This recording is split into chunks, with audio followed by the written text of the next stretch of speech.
Alright guys, we got another job today. We're going to be putting a strut on a 2017 Cadillac XT5. Just a vehicle. It was brought to me due to a noise complaint. It's like a squeaky noise in this right front. I haven't even driven it. It was brought to me, the car, a strut, a spring. So that's what we're going to be doing. And then we'll drive the car. Hopefully there's no noises. If so, then we will go from there. But they've already got the strut. We're gonna put it on and see what we got. I'm not that familiar with newer GM products, but just by the look of this car, I'm gonna guess it's based on the same platform. I'm gonna guess now. If I'm wrong, don't shoot me here. As like the maybe a GMC Terrain, Cadillac, something like that. It just looks like that kind of smaller SUV style platform. So I'm gonna assume that probably pretty similar, if not the same. So, got a spring and a strut. I haven't even opened it. I'm assuming this is just a bare strut. So that's pretty cool. So yeah, we got a bare strut and a spring. Okay, so of course, first thing we're gonna do, jack it up and support on jack stands, get the wheel off, and then jump right into it. Now we got the wheel off. Let's take a look at what we got. So we have the sway bar end link bolts here. So we'll have to remove that. We've got one wire here for the ABS wheel speed sensor. We'll have to remove that from there. We'll remove it here also. 18mm bolts holding the strut to the spindle. Then up top we got, I like to do whenever I remove these lowers, I like to try and, a lot of times I'll take a bungee cord or something and hook to this and kind of tie it to the body of the car that way. I'm gonna remove the clips for the wiring here. I'm gonna remove the sway bar end link, the two lower mounting bolts. Then we'll remove the uppers. One more thing I like to do whenever I remove these lowers, I like to try and, a lot of times I'll take a bungee cord or something and hook to this and kind of tie it to the body of the car that way it don't, sometimes they'll want to flop kind of outward, and then a lot of times they'll pull the joint out of the CV axle, and sometimes they're hard to get back in. Sometimes they won't go back in without disassembly, so something you want to avoid there. So let's go ahead and get jumping into that and get it pulled out.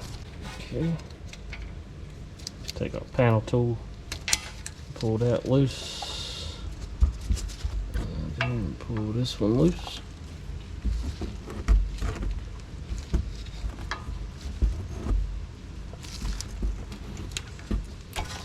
Okay, so it may want to spin. If that's the case, there is a also has a Allen in the center of that stud to hold it.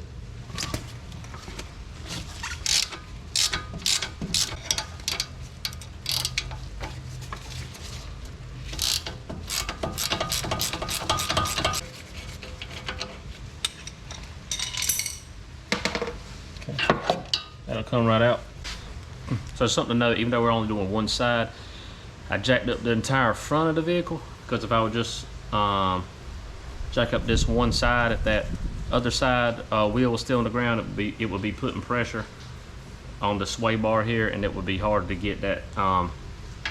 It'd be hard to get the sway bar link out of the strut because it'd be pressure on that assembly. So that's why I jacked the whole car up that way. It would easily be able to come out of there. So something else to think about. It just kind of shows the importance of kind of pre-planning, thinking about what you're doing and what you need to do before you get started on it. Now that's out the way, we can go ahead and bust loose these lower mounting bolts.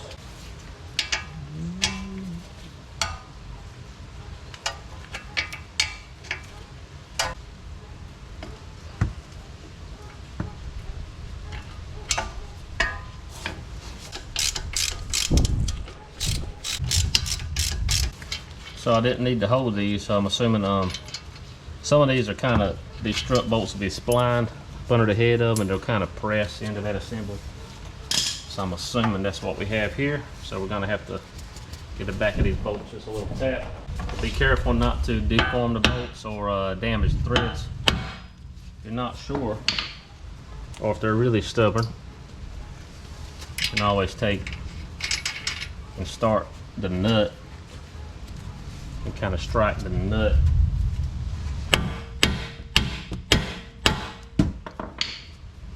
That way when you loosen it up, if the threads did get compromised in any way, that they'll straighten out. That's what I was saying, how it's kind of spline behind the bolt head. I'm also going to take floor jack and support under that lower control arm so that assembly doesn't drop all the way down. I'm doing that because I don't want to pull that bolt and this lower control arm. There's a lot of weight here. It'd come crashing down. Again, that would put stress on your CV axle, and that would also could potentially put stress on your brake hose, but you don't want either of those. So get that out the way. Alright, so of course I couldn't find any of my big bungee cords, so we zip tied it. When there's a wheel, there's a way. So we got that loose, and I'll smooth up to the top and break these free.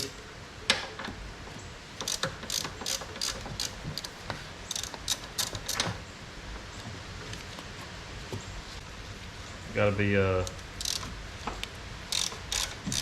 supporting the strut. Well, when we pull it, it doesn't just come crashing down.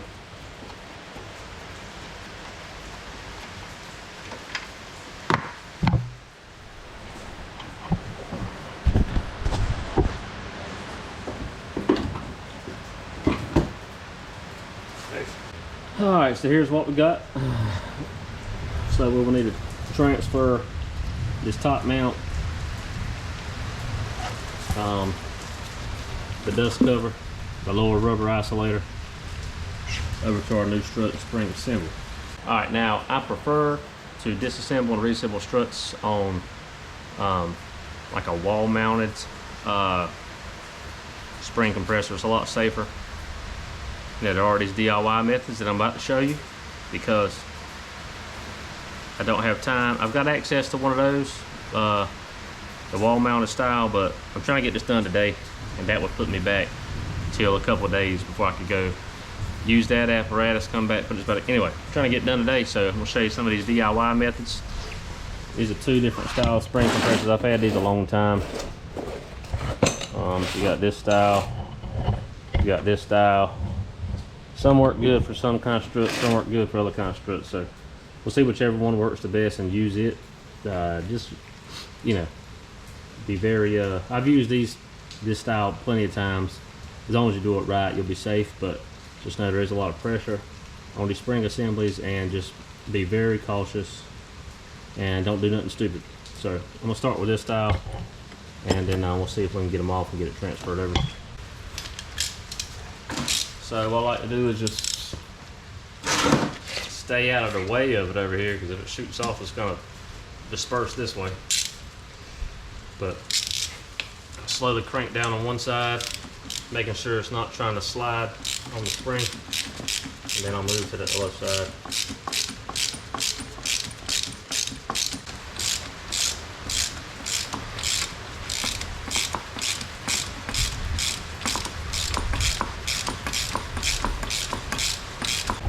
Now we got enough pressure off where we can move the spring on the strut. It's still a little tight, but it's got enough off of it, we'll be good. Anyway, so now we can go ahead and bust this top mounting bolt, which is maybe a 21. 21. And it also has a, it's got a Torx on it to hold that stud from turning. Assuming there's probably a special tool. We're gonna try and bust it off with the impact. Hopefully that'll get it out. So.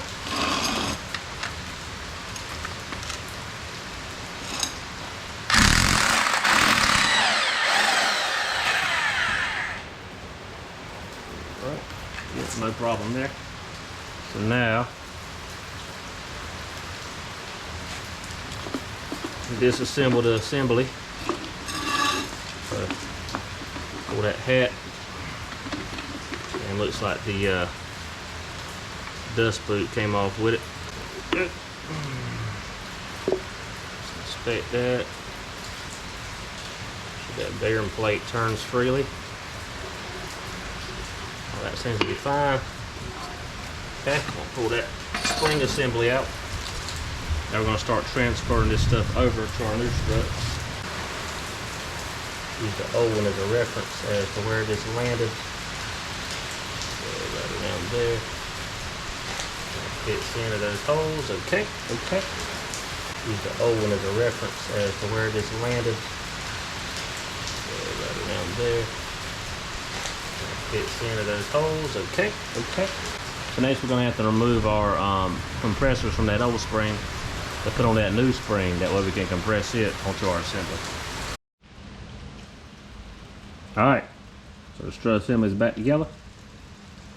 So one thing to note is how these isolators fit down here, and making sure you've got the spring seating where it needs to. That goes for the lower and the upper.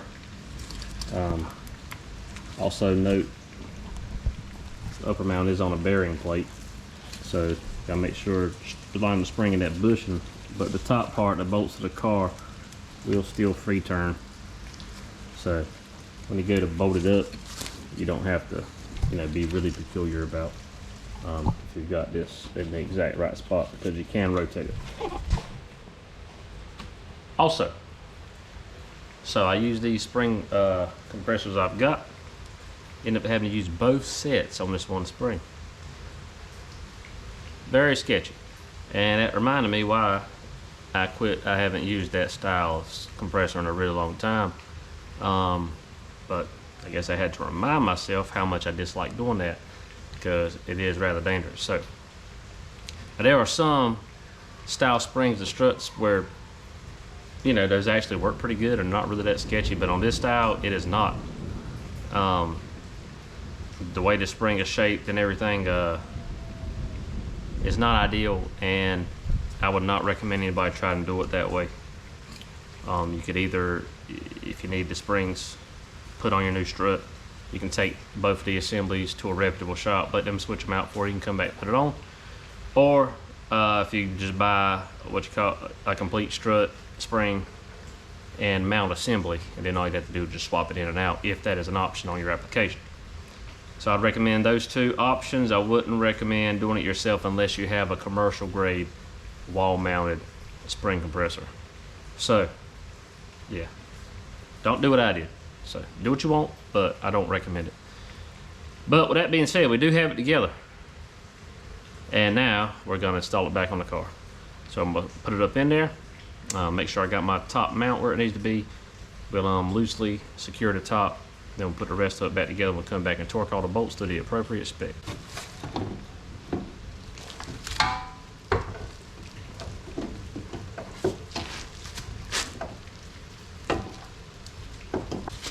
Right, got the top bolts just loosely sat in there. Sorry if it's a little dark, I've misplaced my work lights, so imagine that. So we'll cut this, get that stuff out of the way. Take our bolts. Okay. I've got these started. You can just kind of run them in with the impacts to pull those.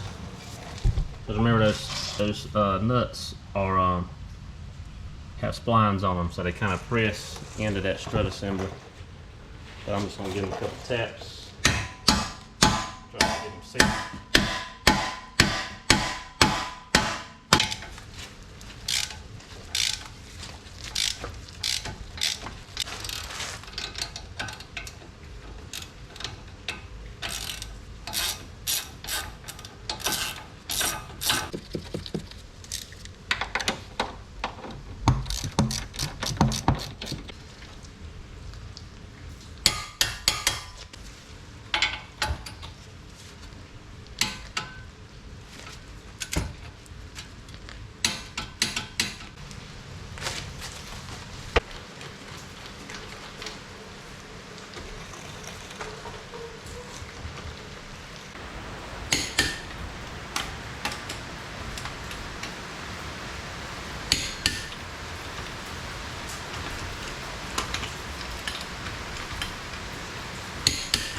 All right, so that's it.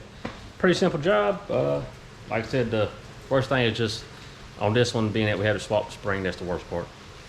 But other than that, it's pretty well, you know, unbolt the new one. I meant unbolt the old one, put the new one in. After this, like I said, torque everything to spec, drive around a little bit, let it settle, get in alignment, and then you should be good to go.